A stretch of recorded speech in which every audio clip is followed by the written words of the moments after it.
자, 계속해서 이제 정비사업 시행자 관련한 주제 볼게요. 자, 정비사업 시행자에서는 제일 중요한 주제가 조합이에요. 그래서 조합에서 낼 것만 해도 무지막지하게 많습니다. 그래서 앞에 총 시행자 종류 등에 관한 부분은 한두 개의 주제로 딱딱 끊어가셔야 돼요. 그래서 일단은 우리 사업 정비사업의 종류부터 보게 되면 주거환경 개선, 자 주거환경 관리, 재개발, 재건축, 가로주택 정비사업, 자 그다음에 도시환경 정비사업 등 이렇게 나누어서 볼 수 있겠고요. 해서 시행자 기본적으로 중심축은 조합 이렇게 봅니다. 근데 법에서는요 시장구수 주공 등이 아닌 자가 정비 사업을 시행하고자 할 때 토지 등 소유자로 구성된 조합을 설립해야 된다라고 되어 있어요. 그래서 일단 기본 명제에서 사업 시행자 시장 군수 주공 등 있을 수 있겠고요. 보통 공적 주체로 해석을 하게 됩니다. 그리고 또 하나가 바로 토지 등 소유자가 나중에 문제가 되죠. 바로 도시 환경 정비 사업에 있어서는 토지 등 소유자가 직접 시행자가 될 수 있다. 그다음에 조합이라고 하는 것까지 자 총 세 가지 정도가 중심적. 그다음에 이제 지정 개발자라고 하는 게 하나 나오는데 요거 그 지역 지주를 얘기하고요. 나중에 뒤에서 믿을 수 없는 존재라는 개념으로 해석을 하게 됩니다. 그래서 일단은 뭐 시장구수 주공 등은 중요한 이슈 아니고요. 토지 등 소유자. 요게 왜 중요하냐면 나중에 조합원의 자격을 따져 물을 때 바로 토지 등 소유자로 하되 이런 표현이 들어가거든요. 그래서 토지 등 소유자가 뭐냐 상당히 많습니다. 그래서 일단은 그 내용을 보지 마시고 머릿속으로 외우셔야 돼. 토지 등 소유자는요 토지 소유자, 건축물 소유자, 지상권자 이게 중심축이에요. 그래서 토지 등 소유자는 뭐라고요? 토지 소유자, 건축물 소유자, 지상권자. 지상권자가 중요한 포인트가 되는 거예요. 그래서 일단 세 명을 가리켜서 토지 등 소유자. 그런데 정비사업은요 기본적으로 정비구역 안에서 이루어지거든요. 그래서 토지 등 소유자는 정비구역 안에 토지 소유자, 건축물 소유자, 지상권자 이렇게 얘기를 하게 됩니다. 그래서 정비구역 안에 토지 소유자, 건축물 소유자, 지상권자를 묶어서 뭐라 부른다? 토지 등 소유자라고 부르게 됩니다. 이게 중심축이에요. 한편 가로주택 정비사업은요 가로구역 안에 토지 소유자, 건축물 소유자, 지상권자 이렇게 가는 거예요. 그런데 출제하는 포인트는요 재건축이죠. 재건축은요 쓱 보게 되면 뭔 소리인지 알아먹을 수 없어요. 그래서 결국은 토지 소유자와 건축물 소유자가 포함이 되고요. 아무리 눈을 씻고 찾아봐도 지상권자는 포함되지 않습니다. 그래서 시험 문제 구성을 할 때는 항상 내는 게 뭐라고요? 바로 지상권자, 재건축의 지상권자가 토지 등 소유자다. 재건축의 지상권자가 조합원이다. 그게 틀렸다고요. 그래서 토지 등 소유자 한 뭐라고요? 기본적으로 정비구역 또는 토지 가로구역 안에 토지 소유자, 건축물 소유자, 지상권자. 근데 재건축은요 앞에 논의할 때 정비구역 안에서 시행하는 경우도 있고요, 정비구역 밖에서 시행하는 경우도 있습니다. 그래서 대신 뭐는 포함되지 않는다. 지상권자는 포함되지 않는다. 이 결론이라고요. 다음 중 토지 등 소유자를 고르시오. 이게 중요한 게 아니라 아닌 것을 외우고 들어가야 돼요. 아닌 게 뭐라고요? 재건축의 지상권자는 토지 등 소유자가 아니다. 이게 결론이 되겠습니다. 자, 그리고 요거랑 같이 이제 맞물려가는 것이 토지 등 소유자의 산정 방법. 그래서 재건축은 볼 거 없고요. 우리 이제 토지 등 소유자가 뭐라고 써요? 토지 소유자, 건축물 소유자, 지상권자를 묶어서 부를 때 뭐라고 한다? 토지 등 소유자 이렇게 외우기로 했습니다. 자, 그래서 나오는 결론이 중요한데요.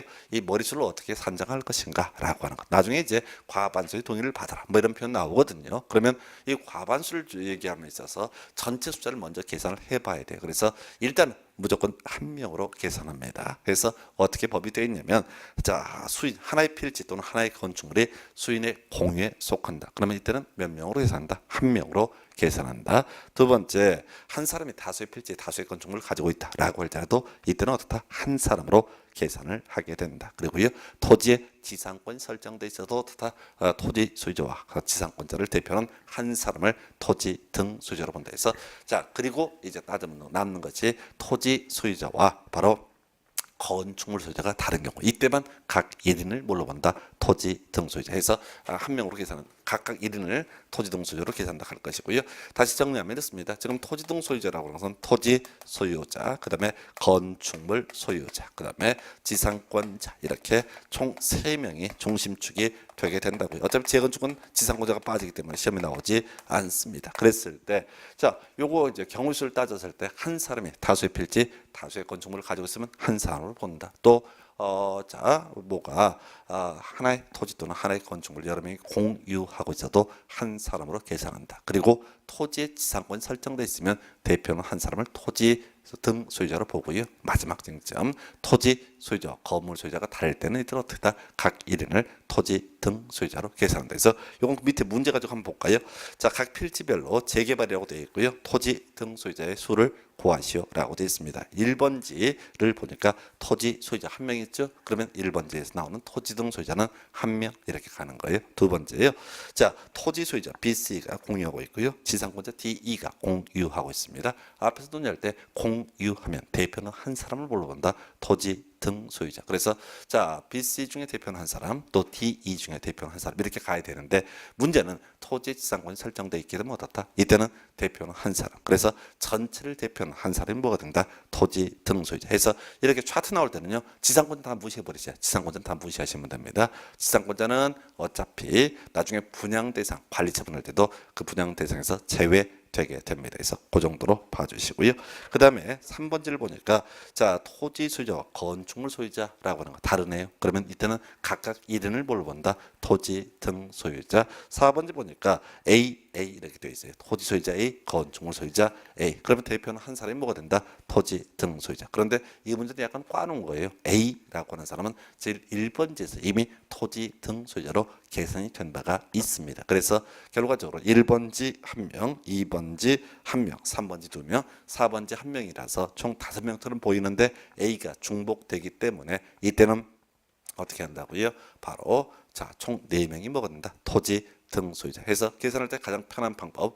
자, 공유하고 있으면 대표는 한 사람, 그리고 자, 한 사람이 다수 필지 한 사람 이렇게 갈 것이고, 토지와 건물이 토지 소유자와 지상권자가 다를 때는 대표는 한 사람에서 이런 식의 문제, 지상권자는 무조건 버리시면 돼요. 그러면 계산이 훨씬 더 쉬워지게 됩니다. 그래서 자, 정리합니다. 토지 등 소유자, 재건축을 제외하고 기본적으로 정비구역 안에 토지 소유자, 건축물 소유자, 지상권자 이렇게 가게 될 것이고요.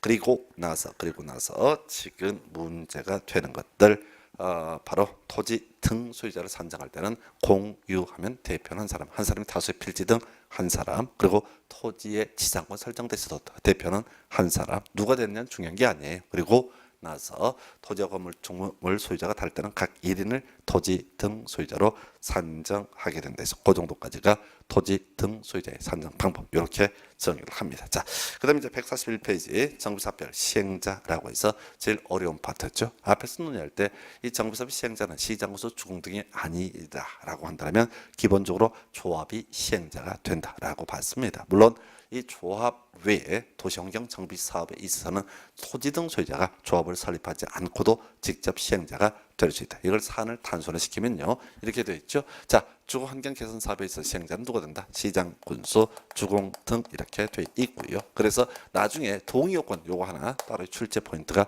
되게 될 것이고, 그다음에 이제 주거환경 관리는 원칙이 시장, 군수, 주공 등인데 또 예외적으로 시장, 군수, 주공 등 해서 요게 이제 좀 특이한 구조예요. 그래서 아까 주거환경 관리사업은 어떤 경우라고 했어요? 자, 시장, 군수 등이 도로 확장해주고 스스로 주택을 개량하는 방식으로 시행하는 사업을 주거 환경 관리. 그래서 시행자는 시장, 군수, 주공 등이 될 수밖에 없습니다. 그리고요, 지금 재개발, 재건축, 도시 환경 정비, 가로수길 정비 등 기본적으로 다 중심축은 누가 된다? 조합 이렇게 얘기를 하게 돼요. 다만 이 도시 환경 정비 사업에 있어서는 특이하게 조합을 설립하지 않고도 토지 등 소유자가 시행자가 되는 것도 가능하다라고 이렇게 정리를 하게 됩니다. 자, 이런 전제하에서 전체 그림 보니까 예외적으로 주거환경관리부터 예외적으로 시장, 군수, 주공 등 이렇게 되어 있어요. 그래서 이런 법정 구조를 보게 되면 말이 안 돼요. 주거환경관리 같은 경우는 원칙이 시장, 군수, 주공 등이고 예외적으로 시장, 군수, 주공 등 이런 걸 디테일하게 구성하지 않아요. 왜? 시험 문제는 어디서 내야 된다고요? 조합에서 주로 출제가 돼야 돼요. 자, 여기서는 이제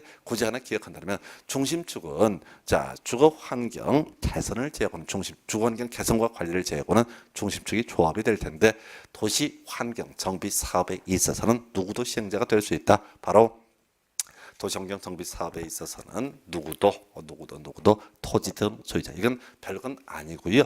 우리 도시 개발법 할 때 환지 방식에서 시행자라고 쓸 때 토지 소유자 또는 조합 이렇게 봤어요. 그 왜 토지 소유자가 들어가냐라고 했을 때 도시개발법에서는요. 조합을 설립하려면 토지 소유자 7명 이상이 필요합니다. 과정에서. 그래서 도시개발구역 안에 토지 소유자가 6명 이하가 될 때는 조합을 설립할 수 없기 때문에 토지 소유자는 경우수가 나오고요. 정비법에서는 조합을 설립하는 뒤에서 나올 텐데 바로 토지등 소유자 5명 이상이 필요하거든요. 그래서 자 우리가 상가 재건축, 공장 재건축할 때는 경우에 따라서 법인이 다 갖고 있는 경우 있거든요. 그래서 토지등 소유자 시행자가 되는 경우가 있다 해서 뭐 직접 이게 시험 문제 포인트는 아닌데 뒤에서 이런저런 얘기를 할 때 어떤 주제가 되게 됩니다. 그래서 이렇게 보셨고요. 지금 이제 19회 때 문제 구성됐나요? 자, 또 외울 숫자가 나와 있네요. 자, 우리 주거환경 개선 사업에 있어서 시행자, 시장, 권수, 주공 등이라고 되어 있고요. 예, 동의요건 외우셔야 됩니다. 그래서 3분의 2, 과반수 2분의 1 나와 있죠. 해서 자, 요거는 문장을 갖고 외우려고 하시면 안 돼. 제일 큰 수가 뭡니까? 3분의 2. 그다음에 과반수, 그 다음에 뭐라고요? 2분의 1 이렇게 가는 거예요. 그래서 요거는 제일 앞에가 3분의 2, 두 번째가 과반수, 그 다음에 지금 세입자 수가 토지등 소유자의 2분의 1 이하일 때 세입자의 동의는 요하지 않는다. 이런 논리 구조가 될 텐데 이 밑에 문제 나와 있잖아요. 제일 앞에가 뭐라고요? 3분의 2. 두 번째가 뭐라고요? 과반수. 그리고 또 하나가 뭐라고요? 2분의 1. 이렇게 외우셔야 돼. 그래서 이 문제가 과거에 출제가 된 이유는 한 가지입니다. 과거에는 주거 환경 관리 사업이라는 것이 없었어요. 그래서 법조문 구조를 보게 되면 주거환경 관리가 없으면 다 사업 시행자 중심층이 누구다? 조합. 근데 유일하게 조합이 시행자가 될 수 없는 게 뭐였어요? 주거 환경 개선 사업이었었죠. 과거법에서. 그러니까 출제위원들이 문제를 구성할 때는 조합이 아닌 게 누구냐라고 내면 시장으로서 주공등 너무 쉬워지니까 결국은 숫자 물어봤죠. 3분의 2 과반수 2분을. 자, 그래서 정비법은 외울 숫자가 좀 몇 개가 돼요. 그중에 첫 번째 암기했던 거 정비 기본계 10년 단위로 수립하고 5년마다 재검토. 두 번째 안전진단할 때요. 신청에 의한 안전진단 바로 10분의 1이라고 하는 거. 토지등 소유자 10분의 1 이상의 동의를 받아야지 안전진단 신청을 할 수가 있다. 이런 거 있었고요. 세 번째 외울 숫자가 뭐라고요? 3분의 2 과반수 2분의 1 해서 어차피 이 긴 문장 자체를 지문 형태로 구성을 못합니다. 그래서 딱딱 떨어지고요. 그 다음에 이제 논의를 해야 될 것이 넘어가서 거기 이제 주거환경관리 특약의 시장구수 주공 등 예외 시장구수 주공 등이고요. 재개발, 재건축 등 나오게 됩니다. 그리고 가로주택 정비사업도 조합 이렇게 볼 것이고요. 다만 도시 환경 정비 사업에 있어서는 누가 토지 등 소유자가 시행자가 되는 경우도 있다 해서 문제는 이게 간간히 과거에 구성이 됐는데 한 번도 시험 문제 답이 된 적이 없습니다. 그냥 자 이게 이제 색깔이 입혀져 있으면 제가 이제 출판사 직접 만든 데서는 색깔 다 입혀서 보고 있는데 한 번도 답이 되지 않아요. 이런 것은 중요치 않습니다. 그리고 자 27회 때 나왔던 것이 이 얘기였었죠. 지금 재개발 등에 있어서 주로 조합 등이 시행자가 돼야 되는데 예외적으로 시장, 권수, 주공 등이 시행자가 되는 경우도 있다라고 해서 경우의 수 8개 있고요. 예, 요거 틀리라고 낸 문제 되겠습니다. 일반 수험생들이 맞추기 어려워요. 그냥 버리시면 좋겠고요. 오히려 여기서 필요한 개념은 정비 사업의 대신 시행이라고 하는 주제에서 논리 구조를 간단히 설명드리면 기본적으로 조합이 시행자가 돼야 되는데 예외적으로 시장, 권수, 주공 등이 시행자가 될 수 있다라는 전제하에서 그 다음에 문제가 되는 것이 대행이라고 해서 대신 시행이라고 하는 개념이 문제가 되게 됩니다. 대신 시행이라고 하는 것 해서 이 대신 시행이라고 하는 개념은 논리 구조가 뭐냐면 기본적으로 조합이 시행자가 돼야 되는데 예외적으로 자 뭐 천지지변 등 동네가 아사리 판이 되게 되면 누가 시행자가 될 수 있다. 시장, 권수, 주공 등이 시행자가 될 수 있다. 그래서 자 이건 이제 대행이라고 하는 것은 이런 의미를 포함을 하고 있습니다. 그래서 즉 사업 시행자 자체가 변경되는 것은 아닌데 실무적인 요소를 공적 주체가 담당하는 것을 정비 사업의 대행해서 자 이건 이렇게 가야 되죠. 자 시장, 권수, 자 조합 등을 대신하여 직접 정비 사업을 시행할 수 있다. 또는 자 주공 등 시장 권수는 주공 등 또는 지정 개발자로 하여금 대신하여 시행케 할 수 있다라고 해서 이렇게 뭐라고요? 자, 시장 권수 대신하여 시행할 수 있다. 또 시장 권수 대신하여 시행케 할 수 있다 해서 요 정도까지만 가시는 거예요. 그래서 여기 이제 더 디테일한 부분이 지문에 한번 출제가 된 적이 있는데 자 여기는 출제 비중 낮아요. 지금 이 파트 갈 게 아니라요. 우리가 지금 제일 많이 나오는 게 조합이에요. 조합 무조건 출제가 되고요. 거기서 외울 게 너무나 많습니다. 그래서 다른 얘기를 하고 있을 것이 아니라 그저 조합 찾아보시는 것이 중요한 포인트다라고 해서 대신 이제 그 시공자 선정 얘기가 그 다음 페이지에 나와 있는데요. 요건 두 가지로 가십시다. 자, 딱 하나의 구조가 될 텐데 요 얘기를 하려면은 자, 거기 이제 시공자 선정이라고 한 게 경쟁 입찰도 있고 경쟁 입찰이 아닌 경우도 있고 등 여러 가지 경우의 수가 있습니다. 그래서 여기서는 구조를 보실 게 자, 원칙은 당연히 시공자를 선정할 때 어떻게 해라? 경쟁 입찰에 의한다. 이게 전제가 되셔야 돼서 여기 한 번 구성이 되는데 딱 두 가지만 암기하고 들어가시면 됩니다. 그래서 경쟁 입찰이 아닌 것을 고르시오라고 했을 때 바로 조합 중에서요. 조합원이 100명 이하인 정비 사업에 있어서는 총회에서 정관이 정하는 바에 따라서 시공자를 선정할 수 있다. 이렇게 되어 있거든요. 그래서 이 얘기는 뭐냐면 경쟁 입찰이 아닐 수도 있다. 다시요. 조합이 정비사업의 시행자가 되는 경우 당연히 어떻다? 경쟁 입찰로 시공자를 선정해야 됩니다. 근데 조합원이 100명 이하이고 정관이 따로 정하고 있다면 이때는 어떻다? 바로 경쟁 입찰이 아닐 수도 있다. 요 정도로 봐야 될 것이고요. 그 다음에 이제 또 하나가 토지 등 소유자 얘기 나와 있습니다. 그래서 우리 어디에서 바로 도시 환경 정비 사업에 있어서 시행자 토지 등 소유자가 되는 경우가 있었고요. 예, 이런 경우 규약이 정하는 바에 따라서 시공자를 선정한다라고 해서 이 얘기도 뭐냐면 바로 경쟁 입찰이 아닐 수 있다. 뒤에 얘기는 볼 것도 없어요. 어차피 종국적으로는 경쟁 입찰이 따르게 된다. 이런 의미이기 때문에 그 문장 읽고 있을 시간이 없거든요. 자, 이게 이제 우리가 정비사업을 시행함에 있어서 시공자의 선정 관련해서 정리해 볼까요? 시공자의 선정과 관련해서 시공자를 선정 함에 있어서 경쟁 입찰이 아닌 것 두 개만 딸랑 외우시는 거야. 자, 하나가 조합원 100명 이상 조합원이 100명 자 이하인 조합 이런 조합에 있어 일정한 경우 자 경쟁 입찰에 의하지 아니할 수 있다. 그리고 사업 시행자가 토지 등 소유자 어디에서 토지 등 소유자가 시행자가 될 수 있는 것은 도시 환경 정비사업에 한정합니다. 그래서 이 파트는 딱 한 번 나왔던 문제인데 다 쫓아갈 수는 없고요. 자, 경쟁 입찰이 아닌 것을 고르시오라고 했을 때 조합원 100명 이하의 조합 이때 하나고요.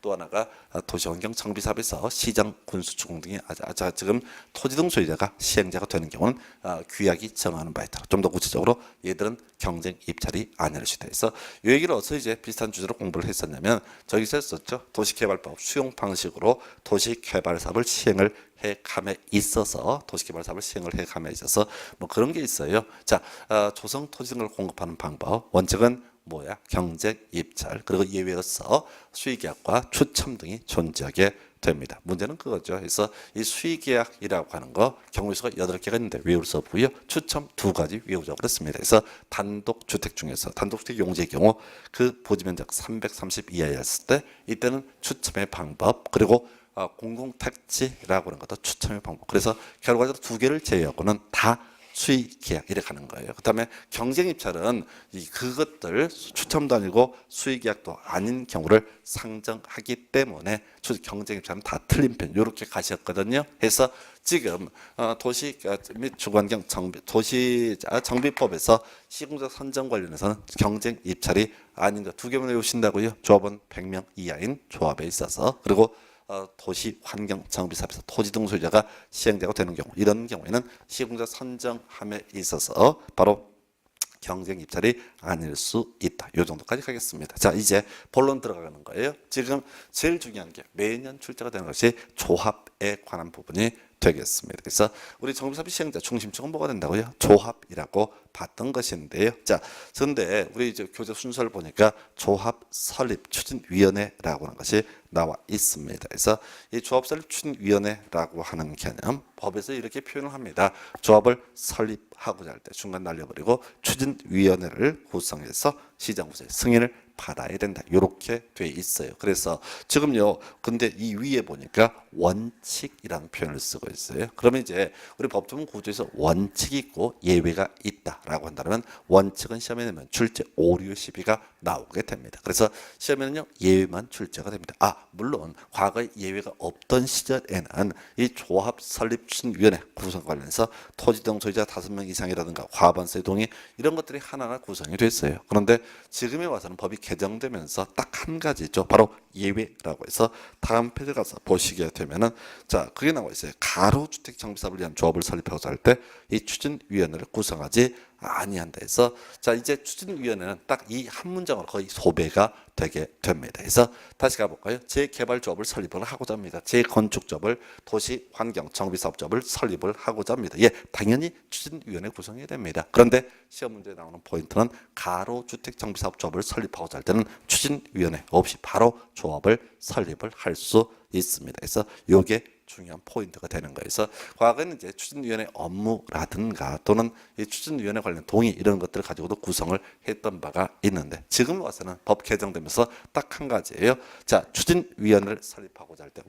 조합을 설립하고자 할 때 원칙적으로 추진위원회를 설립해야 된다. 그냥 바로 조합 갈 수 없다. 그런데 가로주택정비사업조합에 있어서는 어떻다? 추진위원회 구성하지 않는다 해서 요걸 갖고 답을 구성을 하고요. 그래서 나머지는 생략을 할게요. 그다음 중요치 않으니까.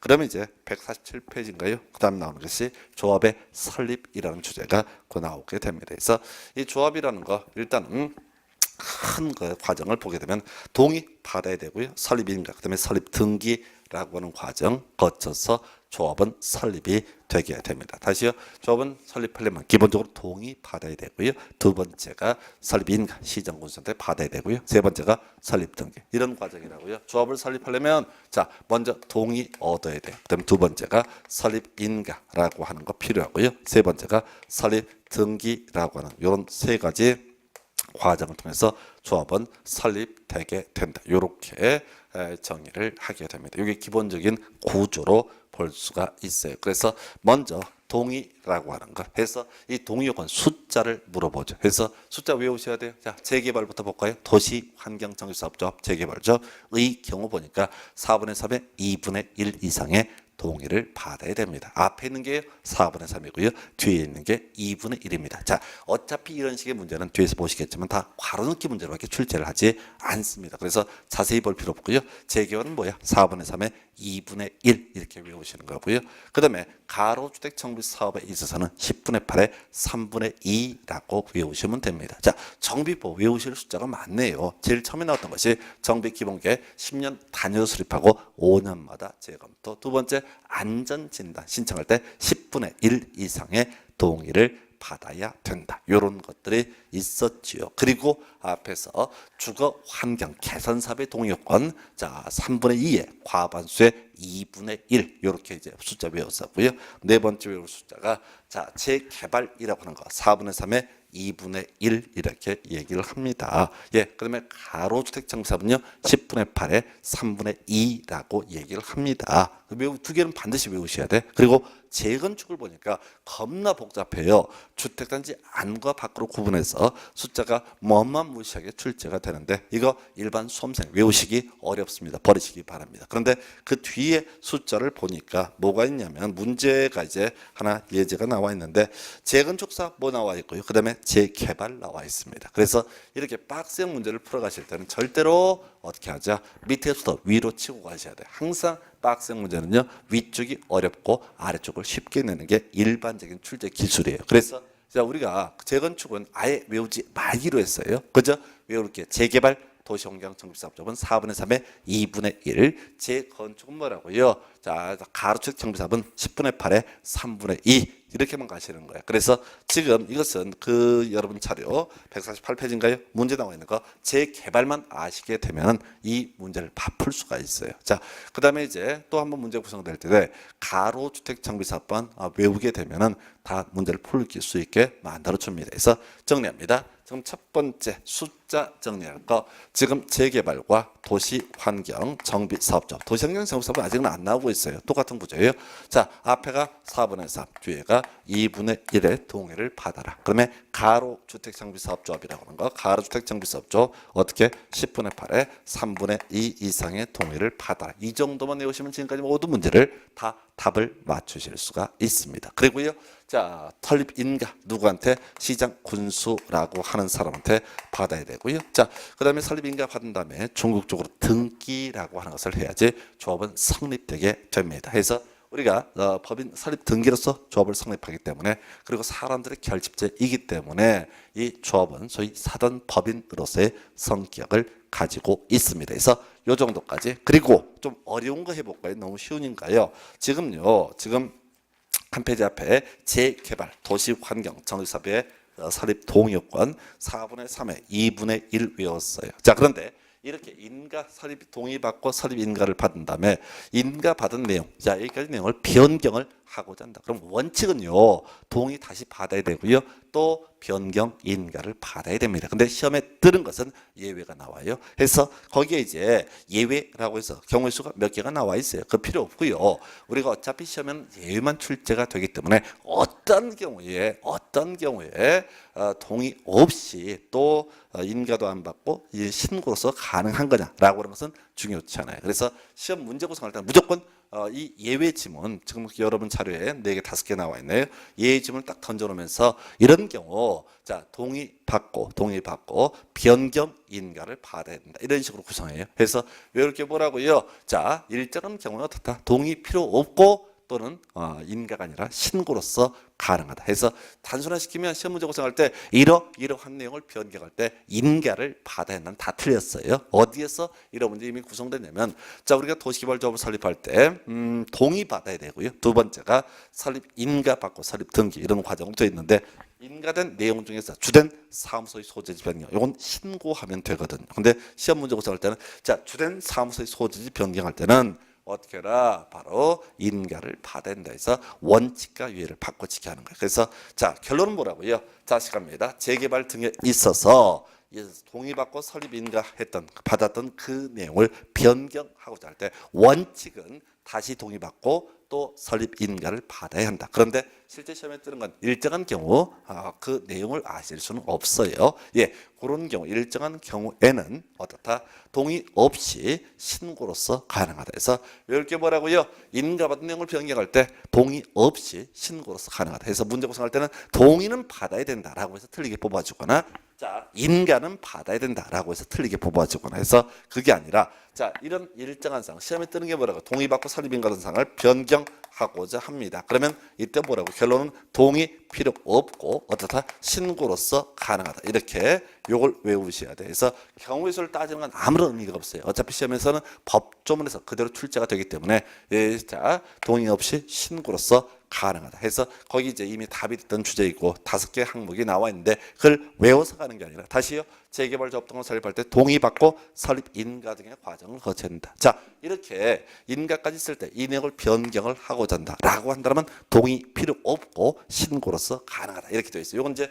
지문 하나 분석해 보면 볼까요? 거기에 자 147페이지인가요? 두 번째 박스 건축물의 매매로 인해서 어쩌고 저쩌고 해서 조합원의 동의 없이 신고하고 변경할 수 있다. 이게 오른편 그 당시에 답이 됐던 지문이 되겠습니다. 그래서 이렇게 뭐라고요? 일정한 상황은 어떻다? 동의 없이 신고로서 변경할 수 있다라고 하는 요걸 갖고 답을 구성합니다. 그래서 요 파트를 정리하면 이런 식이에요. 다시 자 조합을 설립하려면 기본적으로 동의 받아야 된다. 시장 건설 때 인가 받아야 됩니다. 구체적인 동의 요건으로서 재개발은 4분의 3에 2분의 1이라고 하는 거 이렇게 되어 있고요.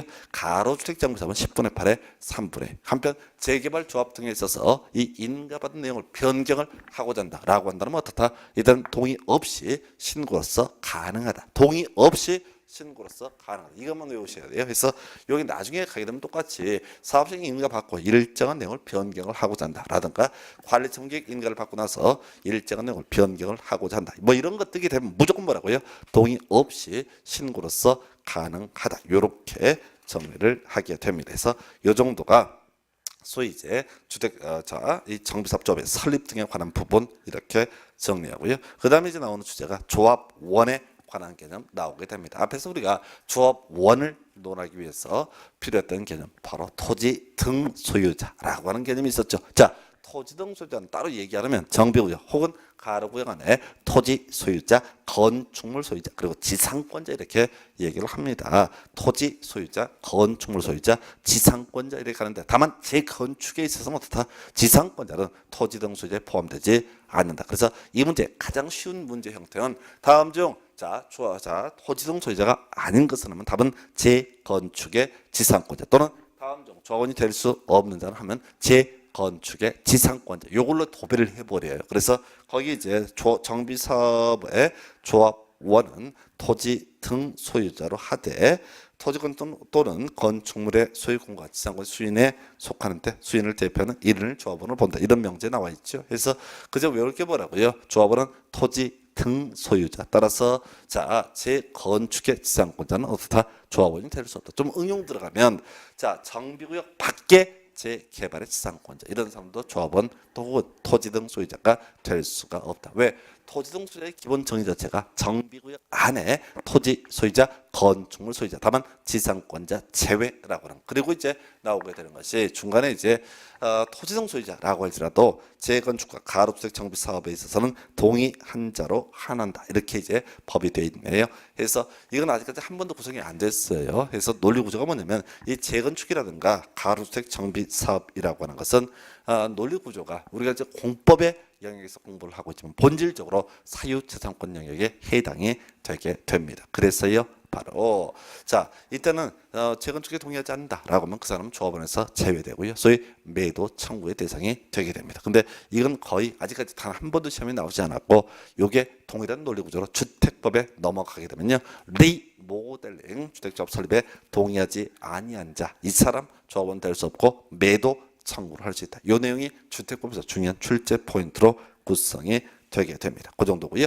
그 다음에 나와 있는 것이 조합원 지위 양도라고 하는 것. 자, 이거 필요 없어요. 그저 내용 몰라도 지금까지 문제 핵심은 뭐라고요? 바로 토지 등 소유자의 기본 정의 요거 가지고 따라서 재건축의 지상권자 토지 등 소유자가 될 수 없다. 요것만 이제 논의를 하는 건데 교재 이제 사이드 지문 구성을 간단하게 설명을 드리겠습니다. 그래서 자 이 조합원이라고 하는 것의 지위 조합원 지위의 양도라고 하는 거 가능할 것이냐 했을 때 예 가능하지요. 가능하죠. 조합원 지위 양도는 가능합니다. 원칙은 어떻다? 원칙은 양도할 수 있다. 요거 시험에 안 나오겠죠. 너무나 당연하니까. 요 얘기는 여러분들이 공인중개사법 파트에서 공부하게 되는 부동산 거래 신고 등에 관한 법률을 보게 되면 신고 항목에 분양권이고요. 입주권이죠. 입주권. 그래서 이 입주권이라고 하는 개념이 입주권이라는 개념이 뭐라고요? 바로 이 정비사업 조합원의 지위라는 개념이 되겠습니다. 그래서 자 당연히 양도 가능한데 시험에 뜨는 것은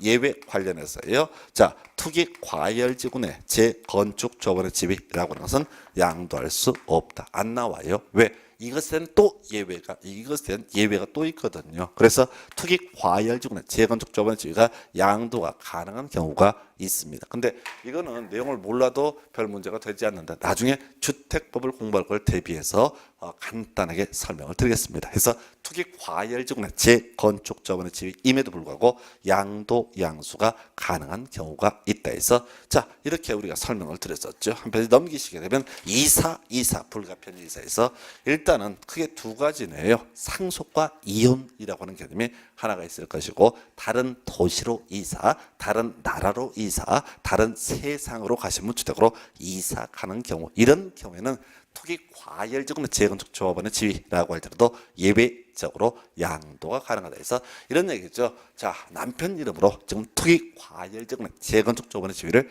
가지고 있습니다. 그러면 요거 양도할 수 있다 없다? 자 기본적으로 양도를 안 되죠. 그러면 부인한테 준다거나 이런 거 가능하다 불가능하다? 자 불가능합니다. 그런데 이분이 이혼을 하면서 위자료 쪽으로 요걸 넘겨주는 요것은 어떻다? 가능하다 이런 얘기고요. 아버지가 투기 과열지구내 재건축 조합원의 지위를 가지고 있습니다. 요거 아들한테 넘겨줄 수가 있느냐라고 했을 때 예 넘겨줄 수 없습니다. 대신 돌아가시게 되면 어떻다고요?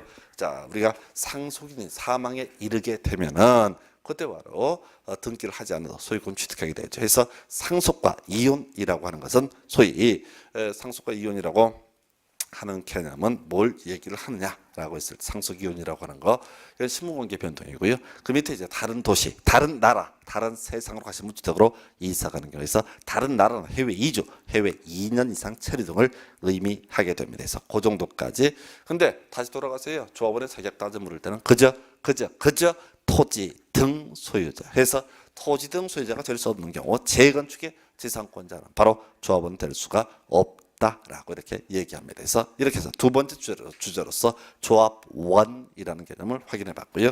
세 번째 임원이라고 하는 거. 임원 파트는 지문 자체가 대단히 간단하죠. 몇 개 되지 않습니다. 그래서 일단 조합장은요, 조합을 대표하고 대의원의 의장 등이 되게 된다라고 해서, 자, 이명제는 그 뭐랑 이제 관련이 되냐면 그 다음 페이지 가면 제일 마지막 문장이 있어요. 대의원의 자격이라고 하는 것이 있어요. 그래서 조합장이 아닌 조합의 임원은 대의원이 될 수 없다라고 되어 있네요. 그래서 결과적으로 앞에서 조합장은 대의원의 의장이 된다라고 했기 때문에 당연직 대의원이 될 것이고, 이사나 감사라고 하는 사람은 조합원이 될 수 없다. 없단데 오른편 좀 주의해서 기억을 하시되, 없단데 오른편에서 조합장이 아닌 조합의 임원은 대의원 될 수 없다 해서, 하여튼 임원 중에 첫 번째 암기하실 항목은 미리 땡겨서 봤던 조합장은 당연직 대의원, 그러나 이사나 감사는 대의원 될 수가 없다라고 하는 것, 요거 하나 포인트가 되게 될 것이고요. 그 다음에 151페이지인가 제일 위에 감사가 조합을 대표한다 나와 있죠. 외울 게 뭐라고요? 감사가 조합을 대표한다. 앞에 어떤 표현이 들어가고가 중요한 게 아니에요. 그저 외울 게 뭐라고요? 감사가 조합을 대표한다. 물론 지문을 구성할 때 조합장의 자기를 위한 조합과의 계약 또는 소송, 또는 이사의 자기를 위한 조합과의 계약 또는 소송, 이런 게 뜬다고요. 그저 외울 게 뭐라고요? 감사가 조합을 대표한다. 감사가 조합을 대표한다. 중요한 명제. 그 다음에 이제 겸할 수 없다. 겸직은 할 수 없다. 계속 반복되고 있죠. 어디랑? 도시개발법에서도 감사가 조합을 대표한다. 겸할 수 없다. 이런 것들 나왔었고요. 정비법에서 나오는 특이한 주제, 이 주제는 저거죠. 임원의 결격사유 등에 해당이 되게 되면, 도시개발법에서 얘기할 때는 임원이 결격사유에 해당되면 그 다음 날부터 임원의 자격을 상실한다. 이렇게 이제 공부했던 영역인데요. 여기서 법조문을 좀 달리 표현하고 있어요. 내용은 똑같습니다. 조합의 임원이 결격사유에 해당되거나 선임당 시 그에 해당하는 자이었음이 판명된 때 당연 퇴임하고, 자, 출제 포인트, 퇴임된 임원이 퇴임 전에 관여한 행위는 효력을 잃지 아니한다 해서 이렇게, 자, 지문 파트에서 조합장을 제외한 조합의 임원은 대의원 될 수 없다. 겸할 수 없다. 감사가 조합을 대표한다. 그다음에 퇴임 전에 관여한 행위는 효력을 잃지 않는다. 이게 전부예요. 지문 4개 정도 가지고 시험 문제 구성이 되게 됩니다. 자, 거의 이제 마지막 주제로 가고 있네요. 바로 조합의 의사 결정 기구로서 총회라고 하는 개념과 대의원회라고 하는 개념이 있습니다. 그래서 이 중간 얘기 다 필요 쓸데없는 얘기고요. 우리 앞에서 이제 도시개발법 할 때 그런 거 공부했었습니다. 총회 필수적 의결사항이라고 해서 대의원에서 의결할 수 없는 것들, 바로 개발계획 수립 변경, 정관의 변경, 그 다음에 임원의 선임, 그리고 환지객 작성 등 5개 있었는데 4가지 외우셨어요. 이런 것들은 반드시 총회 의결을 거쳐라 해서 임원의 선임이라고 하는 거, 요것도 이제 한번 우리 정비법에서 한번 구성이 되는데 큰 이슈가 되지 않고요. 이런 총회를 개최하기 위해서 필요한 머릿수를 가리켜서 의사정족수에서 100분의 10 이상 또 있고요. 100분의 20 이상 있는데 외울 거 없고요. 한편 의결정족수 해서 의사정족수가 충족이 돼서 총회를 개최했습니다. 그래서 어떤 사안을 결정하기 위해서 필요한 최소한의 머릿수를 가리켜서 의결정족수. 그래서 우리가 외울 것이 의결정족수 3분의 2 이상의 동의를 받아야 되는 케이스 있어요. 그 중에서도 정비사업비 100분의 10 이상 증가하는 케이스 있겠고요. 그리고 주로 시험 문제 포인트는, 자, 정관의 변경 얘기죠. 그래서 정관의 변경 내용이 조합원의 자격에 관한 사항이거나 조합원의 제명 탈퇴 교체에 관한 사항이거나 혹은 조합의 비용 부담, 정비 사업비의 부담 시기 절차, 그리고 시공자 등의 선정 등에 포함된 내용. 그 다음에 마지막 정비사업 예정구역의 위치 면적에서 요거를 분명히 외우셔야 돼요. 요거 이제 거의 도배를 하는 문제 중에 하나예요. 근데 종류가 참 많습니다. 그래서 이건 묶어서 가셔야 돼.